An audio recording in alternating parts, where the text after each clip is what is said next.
Welcome back to Life Upgrade Garage. This time the internet failed me. Keep watching and find out why.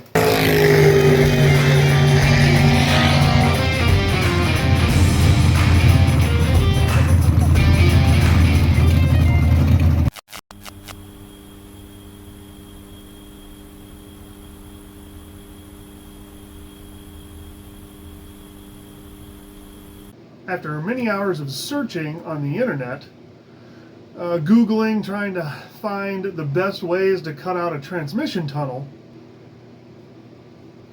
I decided that the internet has failed me. It's just a failure. It's a complete failure. It's just a breakdown in the system. Can't take it anymore. Just done with it. So what I did find was information on how to fabricate a transmission tunnel after I have it cut out. But there was nothing that anybody had made on showing what they thought was the best way to cut out a transmission tunnel so that you didn't cut too much out and weaken the body. So what I did was I devised a plan on how to cut out this transmission tunnel. And then I changed it.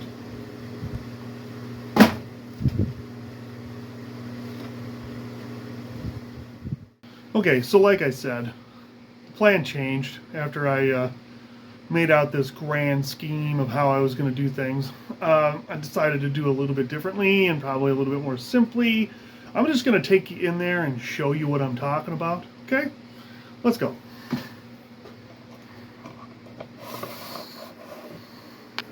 So here's my plan. Now, what I'm going to do is I'm going to get a straight edge and I'm going to follow these lines here, right?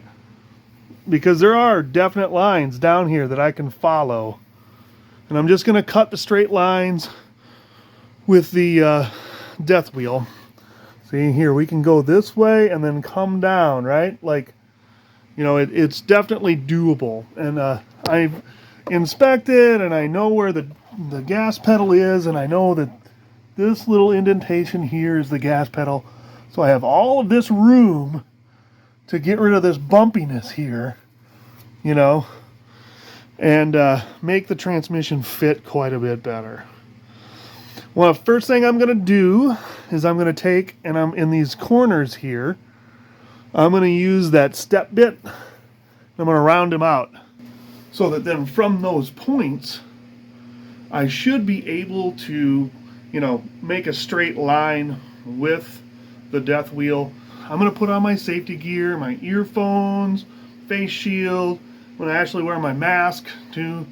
Not that I need to because I'm not welding, but they also say that this could, you know, harm you. And considering that it was just about a month ago I poisoned myself with the welding fumes, I'm going to be a little bit safe here and, you know, falter on the side of caution and, you know, be a little overly cautious.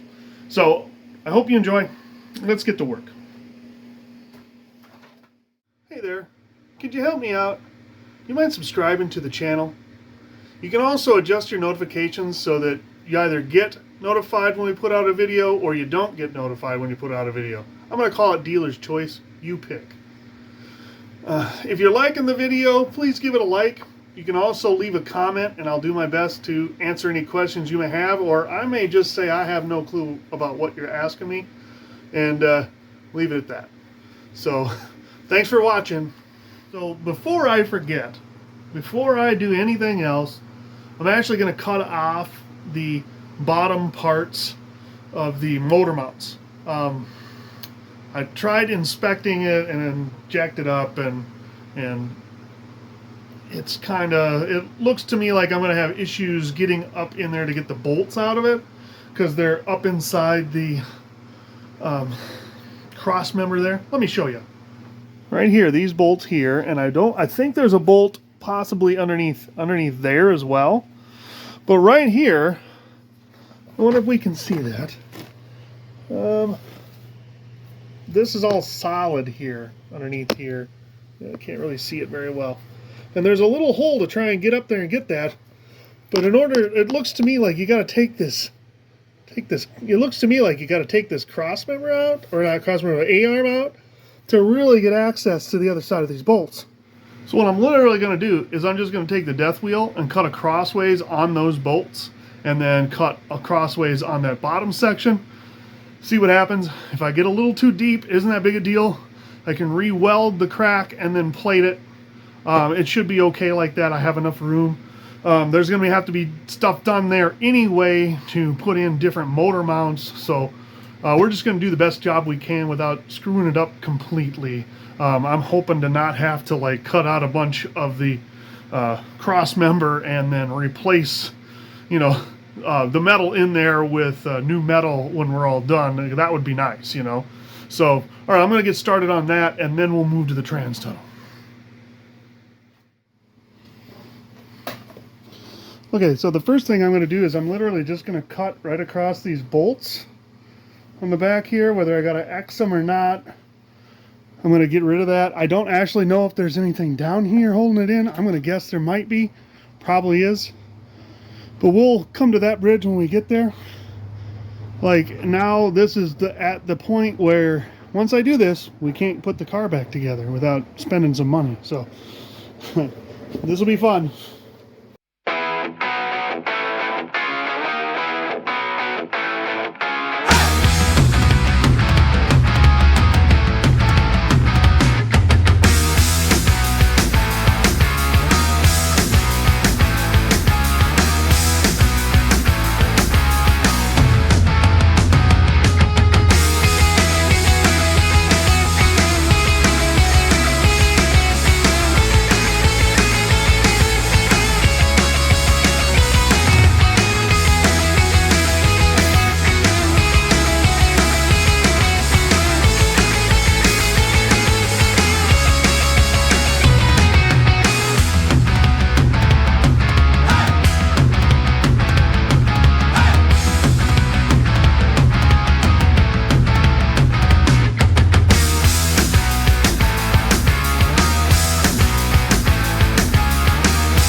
to take a little bit of a break, let the fumes calm down in here a little bit, and then come back and start doing the firewall. But that took a little longer than I thought it was going to. Oh well, no big deal, but I don't want to be breathing in this crap that's in the air now. So after going in and eating last night, I kind of decided to change the plan again. What are you doing to me?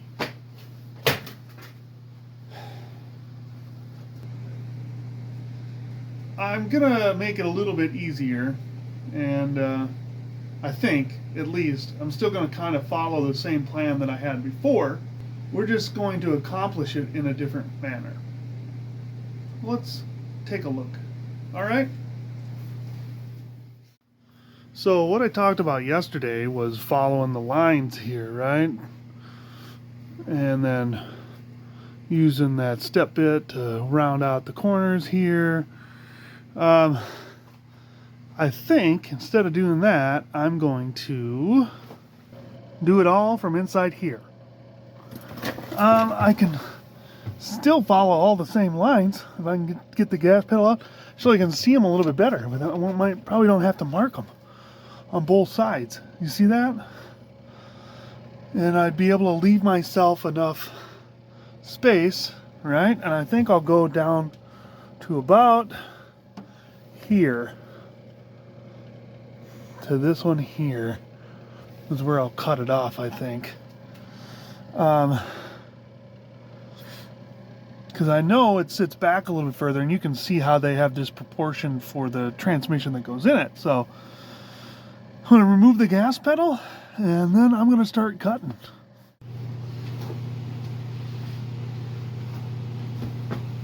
Are you coming?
right, well, that was it. I got it. It's not perfect. I gotta go around and clean it up, but I will show you here. It kind of looks a little lopsided, but I'll show you why I did what I did. So you see from this angle, you see how that side looks different than this side. It does look like this side sweeps out further. So you see I did cut out that area that was a problem. There are still a few dents in that area where you can see where the transmission bumped into it. If it needs to be cut further, I will. I tried to follow the shape of the tunnel, and there's a few little areas where, like over here, where it kind of goes out and out right there, and then goes back in, and then it kind of swoops. The way the curve is, it kind of swoops back out there. So I just followed it, trying to make it flat. This side's the same way. I had to leave more up here as much as I could, and so there's a bit of the bend still in there where it curves to doing the floor, because I didn't want to affect the gas pedal too much. We're already going to be shoving something underneath it, but you can see, like here again, it kind of bows out right there, but it's kind of the shape of the tunnel. So yeah, it's kind of a big area. Hopefully that'll be enough, and we'll put straps over it, going that way to hold the new metal on, to make sure that it's all secured properly. I haven't completely got that planned out on how I'm going to refabricate it. That's a little ways away yet. I want to get the engine in and do the last, like the last test fit of the transmission, and get the transmission brace fit or cross member made, get the engine mounts made, or figure out what I'm going to do with that. And then I'll worry about fabricating the transmission tunnel. All right, so there's a lot of cleanup on that. I'm gonna have to go in there with the grinder, maybe do a little bit of welding in those spots to fill in gaps. I'm gonna do that here this week, and then over the next weekend do a engine test fit again and build the transmission cross member, or at least tack one together, and plan it out, tack it together, figure out what I want to do, and then take the measurements for the motor mount. So I want to get that transmission in there so that I can really decide what I want to do with the motor mounts, to see how it's going to work. I have a good idea on what I want to do for the transmission cross member. That's why I'm staying there. So hey, thanks for joining me this week. I hope to see you next time, and good luck on all your projects, and don't be afraid to get out there and do something. All right, see you next time.